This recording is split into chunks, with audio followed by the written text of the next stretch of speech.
হাজবেন্ডকে বেশ সুন্দর বুঝিয়ে সুঝিয়ে কথা করে নিয়েছিলাম আজকে দুপুরে সেদ্ধ ভাত রান্না করব।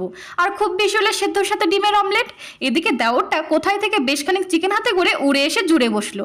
আমি সেদ্ধ ভাত করেই ফেলেছি বলতেই, বৌদি আজ কোনো টেনশন নিও না, রান্নাটা কিন্তু আমিই করব ভীষণ ইউনিক স্টাইলে, কোথাও খুঁজে এই রান্নার হদিস তুমি পাবে না। বাপরে, আজ দেখি ভূতের মুখে রাম নাম, তা মতলবটা কি ঠাকুরপো? এমন কিছু না বৌদি, আমারও তো মন চাই বৌদিটাকে অন্তত একদিন আমি রান্না করে খাওয়াই। ফিসফিস করে হাজবেন্ডকে বলে, ব্যাপারটা একটু গোলমেলে লাগছে না?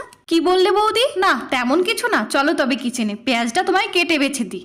হাত ধরে টেনে নিয়ে গিয়ে খাটের ওপর বসিয়ে বলে, বৌদি তুমি আজ আরাম করো, সবটা আমি নিজের হাতেই করে নেব। শুয়ে থেকে চোখটা একটু এঁটে এসেছিল, খানিকক্ষণ পর কিচেনে গিয়ে দেখি সে কি ঠাকুরপো উধাও, আর চিকেনও।